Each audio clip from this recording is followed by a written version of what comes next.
Yo, what is going on, guys? Miguel here. So today we're coming at you with a video on how to maximize your potential when it comes to door knocking. We're going to go super in detail with this one. I'm going to go through things such as your pitch, right? Not even from like what you're saying. Like we're talking like from the start of things, how to maximize how many doors you're knocking and how many people are going to answer the door. And we're also going to talk about things such as follow-up and conversion, okay? So if you guys never been here before, of course, my name is Miguel. I am a realtor that is licensed out in London, Ontario, Canada. I've been licensed for, it's December now, right? I mean, we can kind of say the year's at an end because I'm on the holidays currently, and we all know half of December, the last half of December anyways, or last week or so, is kind of just like a write-off for most realtors, right? So this is the completion of my third full calendar year. I do have a team established, and I just had my most successful year despite how down this market was for sure. For even though I started when the market shifted anyways, this is definitely the hardest market to navigate, and it's still for sure my best year. Absolutely is. So anyways, I built my whole business door knocking, and if you guys have been around, you guys would know that. But if you guys never been here before, literally everything ground up has been built from door knocking, and now I have an established database of over 1,000 people. I believe my database is, we just did a count, it was like 1,130, something like that are in my database. And this is all just built from door knocking, and of course some like open houses, and then like you get referrals over time and stuff, right? So yeah, so I'm just gonna go in depth. I have it written down. We're gonna go over time management, pitch, time management, pitch, and follow up and conversion. The time management section, we're gonna go over things such as your pace, how to make sure as many doors you're knocking on are going to answer, and of course overall like how you're presenting yourself and what you're going to say. It's going to be a matter of really managing time and making sure you're getting top results that way. When we go through the pitch, it's going to be more so like what you're saying and how to best open it, and what my experience has been in order to get more people to answer and follow through. And then your follow-up is going to be deemed on like what your follow-up plan should be, right? All in all, like when I label all these, this is going to be like your blueprint on, I'm just going to be like 100% transparent, right? We're not like paywalling anything, right? This is just me giving you my 100% knowledge here. This is just exactly what the breakdown is for through my experience on what your best results are going to be, right? Because literally everything I do is from door knocking, and I want to share this with you, okay? So we're going to start with time management, okay? So when I'm talking time management, like I'm not talking like how long should you door knock and like what results you should expect from there. I'm going to give you an example of like time management in the sense of how to get the most contacts most efficiently, okay? So when we're talking about this, I want to start off with like, so when I go door knocking, guys, I average anywhere between 11 and 15 contacts per hour, right? Actually, my last session, I had 36 conversations in 2 hours and 40. What was it? 2 hours? Was it? No, sorry. I'm looking at another one. 2 hours and 14 minutes was the last one. I had 36 contacts, which I average about 15 contacts there. So how did I get so many contacts an hour door knocking, right? Some of you guys might be like, oh, that's pretty normal. Or some of you guys might be like, how did you get that many answers and stuff? So I'll make it easy for you. It's called look for life at the door. And what I mean by that is if you see, like, I'll just give you the most blatant example, right? If you go to a door, right, or you go by a home and you see it's snowing right now here in Canada, right? If you go past a home, if you're walking up to one, for example, and the driveway's not shoveled, right? The lights are all off, the blinds are down, and there's no cars in the driveway, and there's certainly no tire treads showing that there's any cars in the driveway, I can almost guarantee you that no one's home, okay? Now, some of you guys might think, okay, well, you never know. Someone could be home, right? They might just answer, and all of a sudden they're like, yeah, we actually do have to sell. And by the way, I do have some of those stories. I do have some people who I didn't think were home, and they were excellent leads, and they ended up converting, right? That's not too many, so I just want to break it down for you guys to get the most results at the door, which is, it's a numbers game, right? We all know that. So basically what I'm trying to say is look for life, right? You want to look for things such as cars parked in the driveway. You want to make sure if it's starting to get a little bit darker. So I'm not recommending you guys door knock in the dark. I'm really not a fan of it. But if it's starting to get like a little bit dim outside and like people's lights start going on, right? Or you can see in the house, obviously if people have their garage open, it's pretty well likely somebody's home, right? You want to kind of keep an eye on who's home at all times, right? You just want to kind of keep an eye and be like, okay, this guy has a car in his driveway. Okay, this guy has his garage open. This one has his blinds all are open, and I can see there's an office light on. For example, even in the summer, like even when there's no snow, You can tell if someone uses their garage a lot. This is pretty key, right? I always kind of go off of like the cars, right? So you can tell if someone uses the garage a lot if you can see the tire treads are going into the garage. You can usually see that because over time it just starts to put tire treads down, right? You can for sure see it in the winter. So the best example is if we just had a fresh snowfall, you can actually see the tire treads. I don't know if there's a way to tell if you can tell if they're going this way or that way. I'm not at that point yet. However, you can see if it just snowed, if something just went in or something just went out. Because if it just snowed and now all of a sudden there's tire treads and you knew, okay, it snowed in the last 3 hours, someone's more than likely home. Unless it looks like literally all the blinds are shut, then they probably left, right? But there's small indicators like that that give me a very high open rate, okay? I don't have an exact 50% open rate, but there's some days where I have like a 70% open rate. Like it's insane, right? But yeah, on average, it's just over 40 for me. It's about it's a 43 to 45% I have it on my app there, but that's high. Like that's literally 1 out of every other door is answering. Yes, sometimes I get like no answers when I'm going, but again, it's just a numbers game because sometimes the same time, I'm also getting a ton of people who are just answering. I'm like, holy crap, I just filled like 20 contacts in an hour and a half, right? Very efficient way. So number one, just make sure through a time management perspective, you're just itemizing who's going to be home, okay? The other thing is, how are you logging your contacts, right? Again, I always kind of look at it from the winter months because when it gets cold outside, right, and you can get kind of cold, you're going to do things that you want to be as time management as possible or as time efficient as possible, or else you're going to freeze, right? So for example, if you guys use an app, like I use Harvest, for example, Harvest is a really good app. If you guys don't have that, it's a free download. Just go ahead and take it. You can pay for like a higher up version of it, but I just need to log people's names, stuff like that. So I'll give you guys my perspective, right? Because you can log people who are not interested, not home, or interested, right? Interested like blue, but well, that's another story. So basically, if you want to save a lot of time, if you don't want to be logging someone's contact info, every single time you leave someone's doorstep after a conversation or not even after having a conversation, like personally, I think it's an absolute waste of time to log someone as not home and also to log someone as not interested if they like just writing a note, for example, is not interested if they were outright like someone you wouldn't speak again, right? So here's how I itemize it, right? It's fast for me if I've spoken to someone, like whether the conversation went sideways or if it went well, regardless, they're getting logged if I speak with them, okay? If I haven't spoken with them, I don't even log it, right? Because I can have someone logged as not home for when I go back to you want this for when you go back to the neighborhood, right? But if I log someone as not home, well, it's the same thing. If I don't even log someone, well, it tells me I've never spoken to the person, right? So it's kind of the same thing. Because if you want to save especially in the cold, right? If you want to save the whole bringing out your phone and trying to log someone as not home, you can save that by simply just not even logging them at all, right? You just go.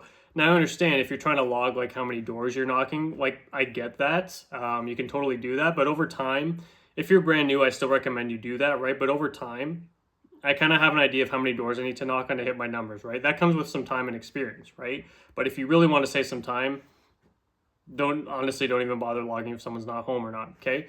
Not interested, on the other hand, I always log not interested because not interested is just a click of a button and it comes up as not interested. But what you don't want to do is, if let's say you had a conversation with someone who's like, no, I don't like, don't talk to me or whatever. Like maybe it's someone you just wouldn't, they were super chatty and you just wouldn't want to talk to them again. Don't go logging like their name or like notes about them, right? Just simply just put do not like not interested. And then that tells you don't have to go back to that door again. Okay, does that make sense? So like basically there's no real sense in logging someone as this guy's name was Martin and he had a black Labrador retriever, but at the same time you guys didn't have a great conversation. It's someone you wouldn't really speak with again, or it's someone that you really don't feel you get a referral from or would just never sell. If it's someone in period point blank, if it's someone, guys, that you wouldn't do business with in the future again, that you could see that happening or that you had a good conversation, just move on from that, right? Now, on the other hand, if it was someone you had a good conversation with and you just didn't get their contact info, then yeah, save their name. So that way next time you're like, oh, hey, Martin, how's it going, right? And then they recognize you, right? It's very important if you're going back in neighborhoods, which you should be doing as a realtor who's going door to door, okay? Now for interested parties, well, you're obviously going to log their information, right? So for interested parties, you want to log, okay, name, as much information as you can that you can put in your notepad, right? Because this is someone that's going to go in your database, right? Interested is someone who's going to be moved to your database, right? This is someone who you grab some sort of contact information. This could be email, this could be phone number, right? You're just going to log that as so, okay?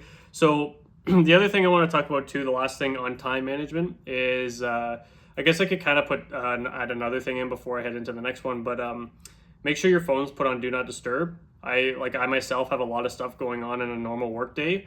I will turn my phone on usually about an hour and a half out. So I always look at door knocking as an appointment, right? So put in your schedule like it's an appointment, because when you're on a listing appointment, right, I guarantee you're not just randomly pulling out your phone while you're trying to secure a listing, right? My phone is turned off until I got that listing, either as a yes or a no, okay? I'm face to face. So door knocking is the exact same, right? It's no excuse. Your phone is on do not disturb. I understand you have your phone in your hand and you're logging all the time. You can kind of see text coming in, and it can be very irritating because you're like, oh, I got to get back to this person because maybe a deal's blowing up, right?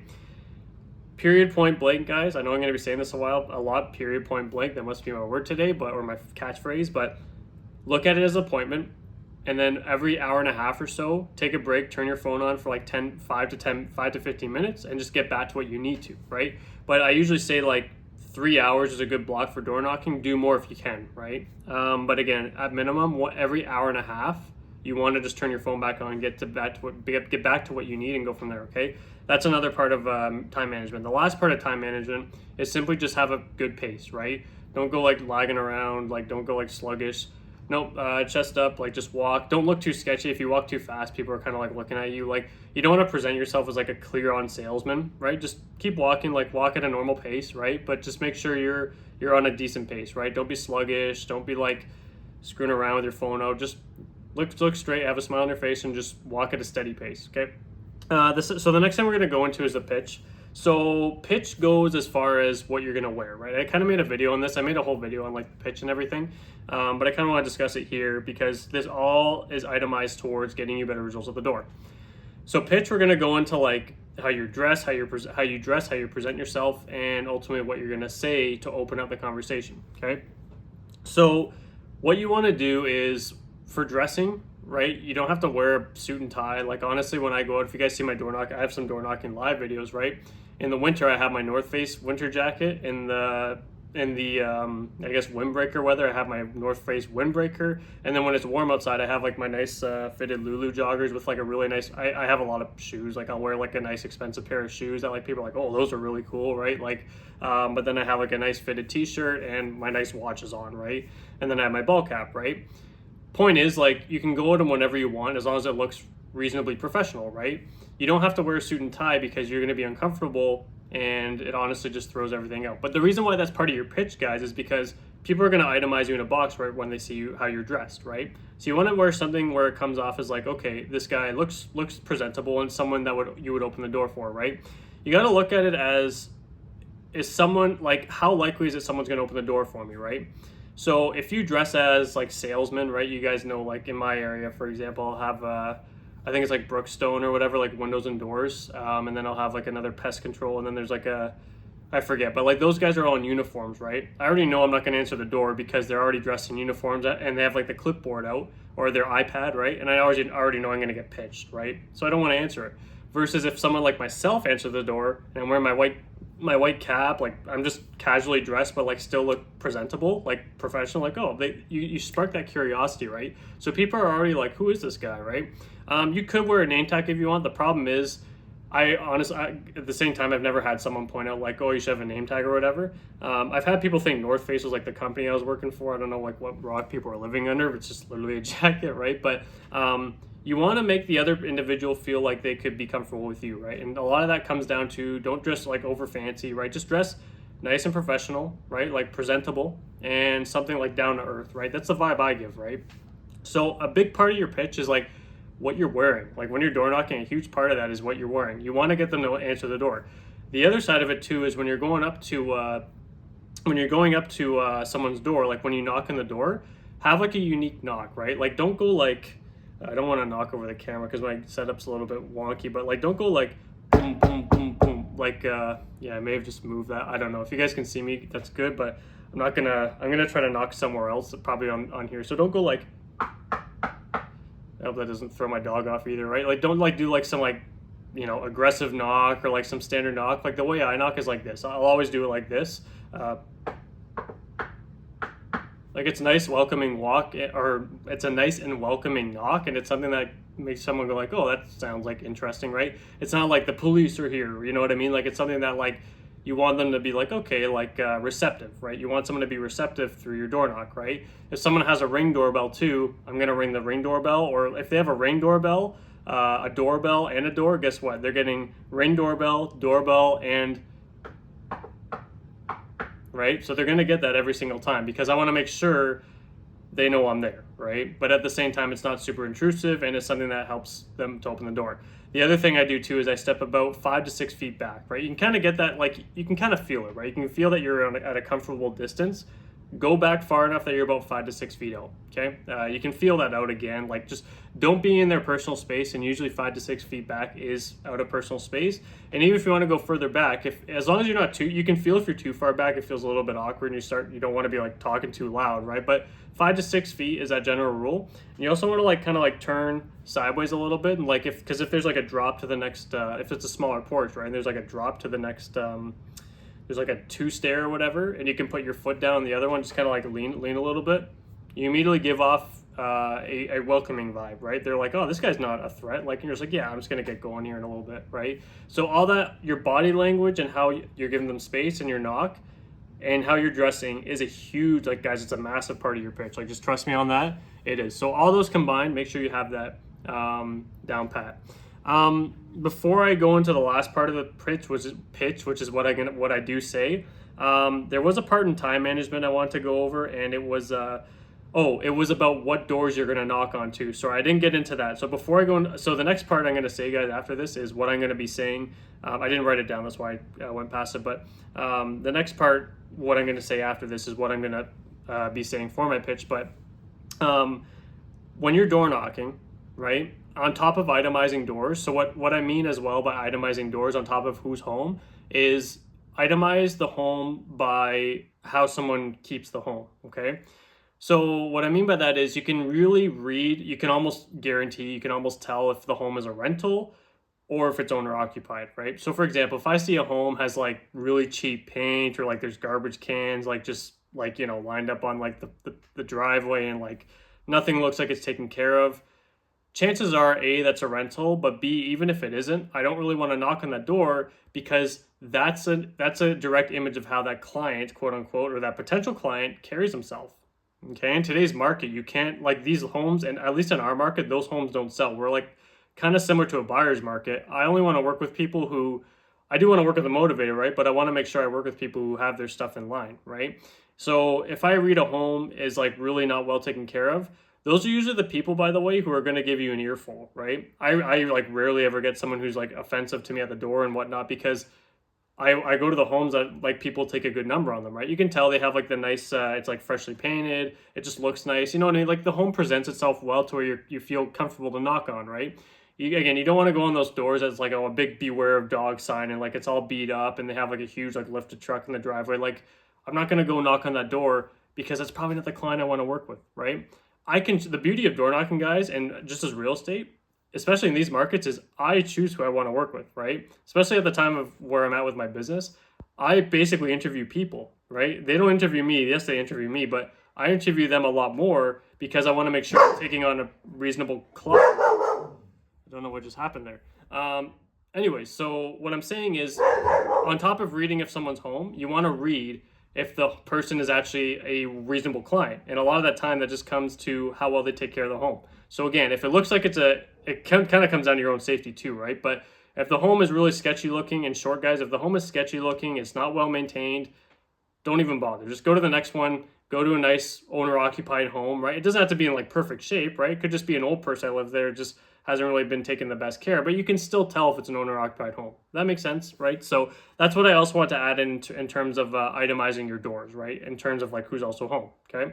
So let's go into the pitch of what I'm actually saying. So basically after I knock, and you guys, I have a lot of videos on like what I'm doing to do pitches and stuff, but when you knock on the door, they're going to answer, and I'll just kind of give you guys what I say. So there's a lot of people who, before I get into the script again, sorry, there's a lot of people who will say, oh, do a hot market script. We know that doesn't work right now. You can't entice someone through a hot market right now. There's the just sold script, right? Where you say like, oh, we just sold this, and usually 1 or 2 sells. I'll be honest, guys, for me, that's just all fluff, okay? If you want to save some time, go right to the point, right? And I'll share with you guys what I say, okay? Because it really matters what you say before you even get to the question, okay? So I'll knock on the door and they'll be like, hello. If they say hello, you say hello in the same tone. If they say hi, you say hi. If they say what's up, you say what's up. You don't have to say what's up, sorry. You want to say, if they say what's up, not much, not much. I'm not going to take up a lot of your time, right? You just want to you want to mirror what they're going to say, right? So if they say, how are you? Good, how are you? You're mirroring and matching. That one thing can honestly just skip the whole pitch and you're already off to the races, right? So let's just say, for example, they're like, what's going on, man? Not much. How are you? Oh, I'm good. Okay, that's amazing. By the way, my name is Miguel. I own a real estate team here in London. I'm with Keller Williams, Keller Williams Realty. You want to say Keller Williams Realty, by the way, because here in London, Ontario, off script, obviously, people don't realize Keller Williams is a brokerage sometimes. But I'll say, I own a real estate team here in London. I'm with Keller Williams. I take you must be the homeowner, yes? And they'll say, yeah, what can I do for you? Or they'll say, yeah, I am. Amazing. So I don't want to take up a lot of your time. Going to get going here in just a second. And for example, okay, so I'm going to go through the script. Let me just rewind and I can say, I'll break it down, okay? So we'll start over. Okay, I'm sorry about this. So knock, knock. Hello? Hello? My name is Miguel. I own a real estate team here in London. I'm with Keller Williams. You must be the homeowner, yes? Yeah, amazing. Have we ever spoke before? No? Okay, perfect. Well, I don't want to take up a lot of time if we haven't spoke before. So, nice to meet you, by the way. Just curious. I understand right now is the middle of the holidays. I understand at the same time, not a lot of people are looking to move. I get that. However, I'm just curious, down the line or in the future, if there's any plans for you on a personal level to either buy, invest, sell real estate personally. And I just shut up. So that's right now, that is my script. Okay, so that's what my pitch is. It's nothing on we just sold a home in 14 days, and usually when one sells, I don't even get to that fluff. I just go right to the point of, do you have any plans? Just curious, is there any plans for you to buy, invest, sell? Okay, now you guys kind of seen I add in something for the time, right, to kind of fill it in, so it feels a bit more natural to get them keyed in. I do want to get them keyed in a little bit more, so I want to add some fluff, a little bit of fluff into there, right? And that's why I say, currently we're in the middle of the holiday season. I understand not a lot of people are looking to move right now, and I'm just curious on a personal front, in the future, if there's any plans for you to either buy, invest, sell real estate, London surrounding area, right? I'll usually say something around those lines, right? Just depends on where the conversation's going. But that script, guys, gets right to the point, and whatever they say next is an opening invite for me to move the conversation to where I need to go. Now, I'm not going to say my script, not going to go down to my script. I have videos on that if you guys want to go in. But the point is, I don't include all that fluff on, we just sold a home in 14 days, or the hot market script. Did you know that all these homes sold? I used to do that quite a bit, a lot of this just sold or this home just sold. If you guys want to break it down simple and save you guys some time, you can literally just go right to the point like I just did. Okay, now I always add something a little bit in, if it's a spring, I'll be like, the spring market's here, a lot of people are getting into the market, buyers and sellers, and I'm just curious on a personal front, if there's any plans for you to either buy, invest, sell real estate near future. And that's it. That's literally all you have to say. I always just throw something in for what might be happening. And right now is the holidays, and when I'm out door knocking, I'm not door knocking now, but I just was the last until I'm on my holidays now. But previously in December, right, that's what I would say. I understand the holidays are coming up and many people are looking to buy or sell. So I'm not going to ask if you got to buy or sell, but I'm just curious in the future. See, when I say that, right, I put a lot of weight off people's shoulders, right? So that's why I kind of throw that stuff in. So basically your pitch, it's literally just, you add in something a little bit towards, you don't have to go crazy with it. You can literally just go to the point of just curious on a personal front if you have any plans to either buy, invest, sell in your future, right? Now, you can tell some people are in a rush. They're something's going on in the background, or they're yeah, I don't got a lot of time, man. What's going on? Perfect. Not going to take up all your time. Just curious on a personal front if there's any plans to either buy, invest, sell real estate near future, right? And based on their response, you can drive the conversation wherever you want to go, right? You can say, how long have you been here? How's this area changed? You just go right into your script, you develop a conversation, and by the time you get to the funnel, you say, hey, why don't we do this? I'm more than happy to keep in touch with you over time. Let's trade info, and I can provide you with some market updates as we move forward until you are ready. Does that sound fair? Yes, perfect. What's your best email, and what's a good phone number, okay? So that's the pitch. Again, your pitch is the biggest thing over anything, because after you get the pitch done, it can literally just be a conversation, and then it's natural for you to grab that potential client's contact information. Okay, so that's the key. The pitch is going to make it natural for it to feel like just grabbing the contacts, the potential clients' information. Okay. I know that was quite a bit, but the last thing we're going to go into is the follow-up, okay? So depending on what they're telling you, right? If they told you they're going to move in, they have no, let's say there's hot, warm, and cold, okay? So basically a hot lead for me is anything between the next 0 to 90 days, okay? And it's not common I'm going to meet someone as a hot lead right off the gate, unless they were previously on the market or something like that. Sometimes you do run into expireds, right? But yeah, a 0 to 90 day lead is a hot lead for me. Okay, and then the next one is a warm lead. So that's usually between, a warm lead's more like a 6 to 12 months out. Usually it could be like anywhere from like 90 days to like 12 or to 12 months, right? But I kind of still itemize the hot leads. It could even be between, I know I just said 0 to 3 months, but depending on what they've told me, I'm usually going to put them like 0 to 6 months, right? Because it all depends, because things can change, right? So, but yeah, for sure, a warm lead is 6 to 12 months. And then a cold lead is anything further out, like more than a year, right? So maybe they told me, oh, I'm not really looking to buy or sell. That's okay. Everyone's going to get a similar touch plan, okay? So basically with a cold lead, I have a 72 touch plan, a 76 touch plan, where I send out a news article. I write my own articles every Monday. So if you guys want to write that down, I write my own articles. I get sent out by email every Monday. I give them a monthly neighborhood nurture update. So that's once a month they get something on their area that's provided through command. They hear from me 4 times a year. They get 4 pieces of mail, and they also get that's like really the bare minimum. They'll get 4 pieces of mail, and then they'll get missing some other things. But depending on like how well I know them, there can be more things added. I have my whole database plan written out. I don't have it in front of you guys to share with, but at the minimum, if you guys want to convert on a high level, that's what you want to do, right? Warm leads are going to hear from me once a month at minimum, okay? So if they're 6 to 12 months, they're going to hear from me once a month, okay? So every single month, have a call task, usually first Friday. For me, it's usually the first Friday of every month I'll get in touch with them, okay? And then hot leads, it's every single Friday, right? And then when it gets closer, like if they're like really hot and they're about to do something, then I'm going to go towards doing every single day, right? If they're like within a week, I'm right in touch with them, making sure they're not going to fall off, right? Open houses are like the heavier follow-up plan. This isn't an open house video. This is for door knocking. But when it comes to a hot lead, when I meet them door knocking, I'm going to be on them every single day if they're ready within the next week or so, right? But typically hot leads, I have them set up for every week on a Friday, right? I usually do it Friday because that's just what my schedule usually allots for, is like database calls and follow up. And then the more time, the better, because I can just go out door knocking, okay?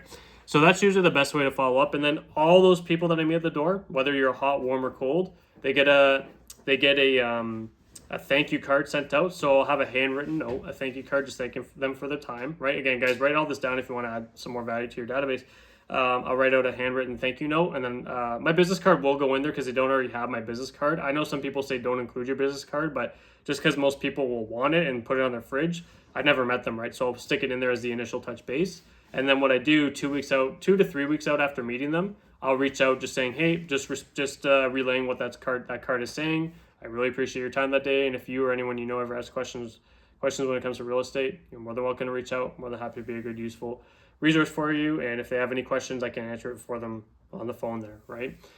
So that's part of the follow-up and the conversion, okay? Again, I went through the pitch, and then if you guys want to see like more stuff on the script, I have like a whole door knocking script further down in my videos, but those are the main things I want to cover, right? Is your time management and like how you're itemizing doors, the pitch, and the follow-up. Because I think if you can get all those really drilled down, like I just said, I know I spoke quite a bit in this video, it was a little bit all over the place. If you guys can piece this all together, you will have very high results at the door, like I do myself, okay? So I hope this helps. We'll see you in the next one. And we'll see you actually tomorrow, because I'm uploading every single day for the next 14 days, okay? Hope this helps, and we'll see you guys in the next one. Peace.